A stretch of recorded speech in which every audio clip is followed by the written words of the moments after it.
Welcome back. We're excited for our initial collector conversation with Tom Monaghan, legendary founder of Domino's Pizza and of Ave Maria University. Tom, it's an honor to have you here in Palm Beach.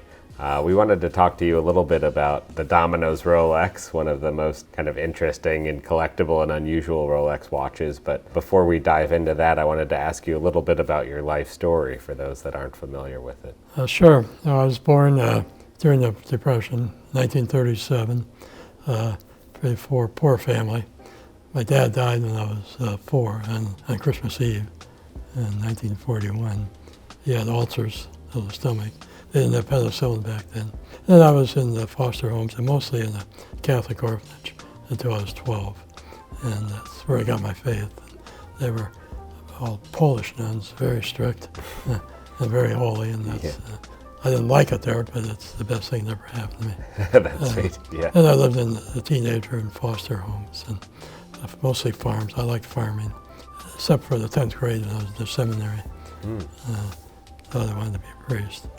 I did, but the director didn't think I had a vocation. And so. God had other plans for you. Right. Yeah. So it probably worked out for the best. Yeah, that's sweet. So, and then when I was out of high school, I was on my own. Worked, saved money, tried to go to college. I wanted to be an architect. So I joined the Marine Corps because the recruiter told me if I joined for 3 years, I got 2 years of college all paid for. I was accepted in Michigan, but didn't have the money. So I in the Marine Corps, and they put me in the infantry. And again, that's the best thing that ever happened. That's great.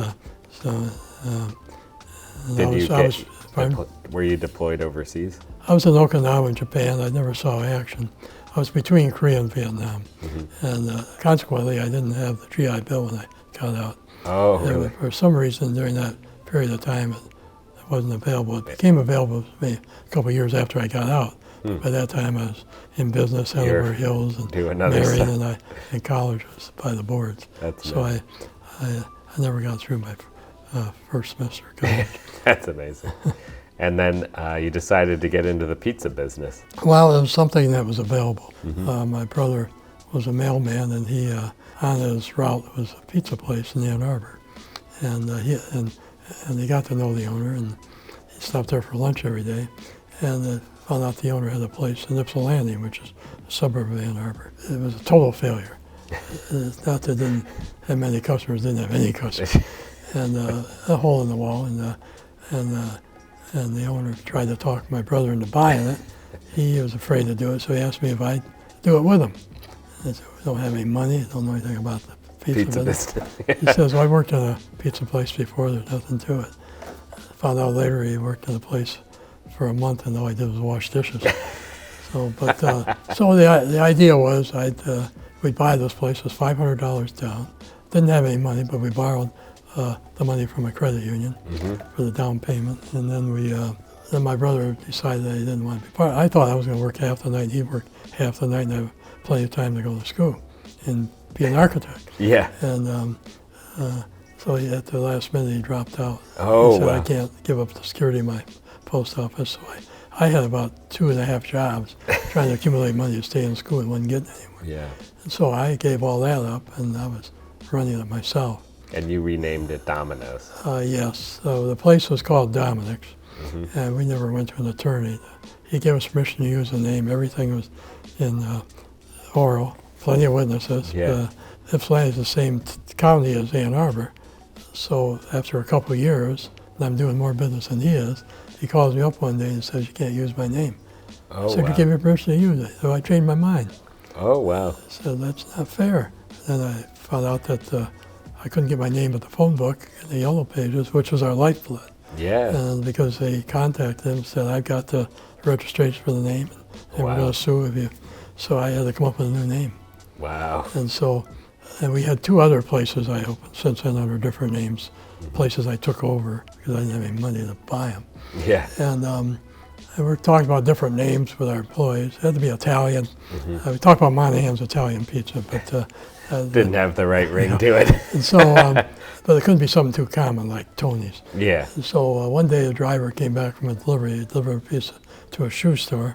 And he runs in the door and he says, I got our new name, Domino's. I says, that's great. Yeah, that's great. That's a good name. Where'd you get that? And he said, well, when I delivered the pizza, the salesman, as soon as he saw me, he said, "Hey, there's a guy from Domino's." Instead of Dominic's, yeah. So we had 3 stores under 3 different names, and immediately I said, we're going to use the Domino's logo, and we're going to put a dot on the logo for each store, and every time we open another store, we're going to have another dot. Yeah, another dot. And of course, it'd be about 27,000 dots now. Yeah. So that's how we got the 3 dots, and that's how we got the name. That's amazing. And it means, in Latin, it means the Lord. Yeah, the which Lord's is very pizza. appropriate. I should have known that because I had 2 years of Latin, but I thought that years later. I thought, why didn't I think of that? It's so funny. Because I think he pulled us through a lot of tough times. That's amazing. And tell me about watches in your life. You had a watch when you were in the orphanage your uncle gave you. Yeah, my uncle gave me a watch, and it was a Medina. And I've been looking for one of those ever since. Now that I know, I'll be on the hunt and I'll be in touch with I'm some surprised you immediately knew what it was. Yeah, that's amazing.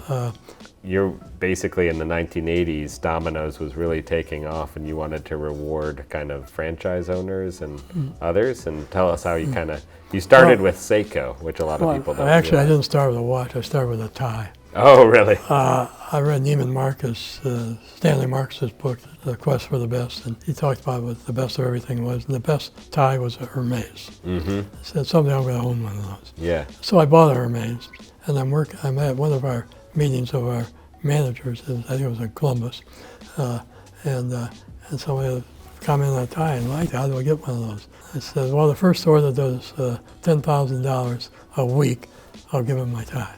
Oh, that's sweet. A tie probably cost, I don't know, back then, $60, I don't know. Yeah. Did it have a Domino's logo or anything? No, just a Hermes nice tie. Yeah. So and that went over. They started giving ties away, and I put my name on the lapel on the back of it, the label, Tom Monaghan. And, that's amazing. And if the manager was a woman, we would give him a Hermes scarf, which cost twice as much. Yeah, exactly. Put my wife's name on that. Oh, that's sweet. And so then I think I was wearing a watch. I just bought the best watch I ever owned. It was a Seiko. Oh, Seiko. Yeah. I paid $200 for it. That's amazing. And someone saw that and they said, "What do I got to do to get that watch?" I said, "You do $20,000. I'll give you the watch." So everybody's trying to get that watch. That's amazing. And I had my initials on the back. I gave it to him. And then I was doing that for a while with Seikos. I thought, Rolex is really well known. You see it, Arnold Palmer, everybody's advertising with it. And I wonder how much the cheapest Rolex is. Yeah. And it was $600. Yeah, like the Air King. Yep, exactly. And so I bought one of those at Slander's Jeweler in Ann Arbor. Yeah. And I asked to put the logo on the dial. He said, "We're not supposed to do that. I can lose my franchise." He had to paint it over the early ones. Oh, yeah. Well, yeah, they painted it on. Huh?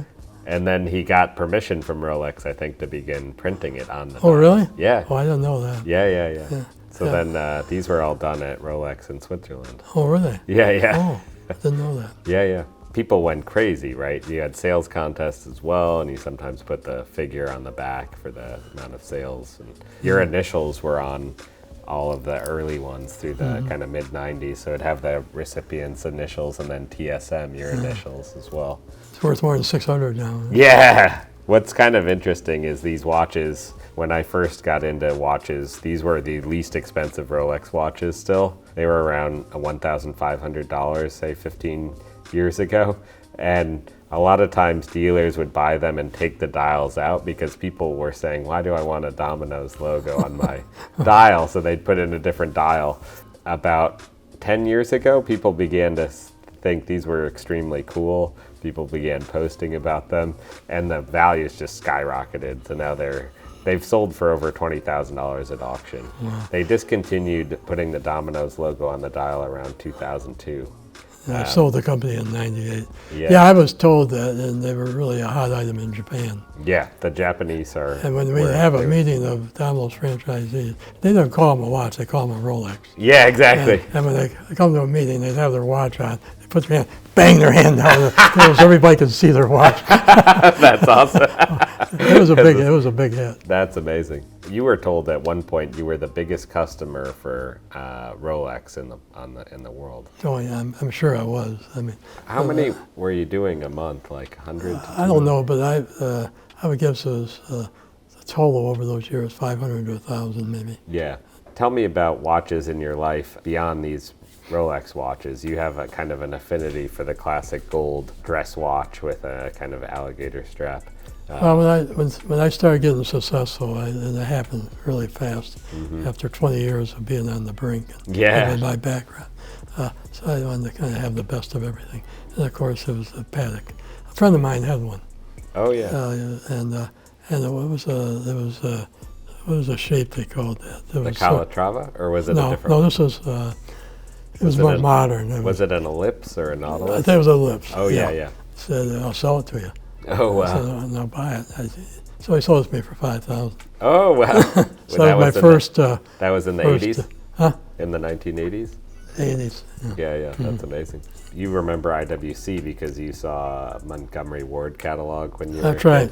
Yeah, I used to go through the catalogs for entertainment, Sears and Montgomery Ward's, and Montgomery Ward's had about half a page in their jewelry section of expensive watches, and that was IWC, and there was this Gerard Perigo, and that was the most expensive one. Yeah, I think that was $600. This was 1950. That's a lot at that time, yeah. And the others were $300, $400, and I think IWC was one of them. They had about 6 or 7 watches on that page, half a page. Yeah, did you wear a watch when you were in the military, in the Marine Corps? No. No. Yeah. Does your brother, did you ever give him a Domino's Rolex or anything like that? He didn't earn it. I don't remember him wearing any particular watch. But I started, when that one first Patek, I ended up making that part of the incentive program because somebody liked it, and what you got to do to get that? And I said, well, you got to break the weekly sales record, and that was over 20-some thousand in those days. And so somebody did it, and I put my initials on in the back of it and gave it to him, and then I started buying more and more. And I kind of zeroed in on that bamboo watch, which I really like. Which is amazing. AP Bamboo, Audemars Piguet. Yeah.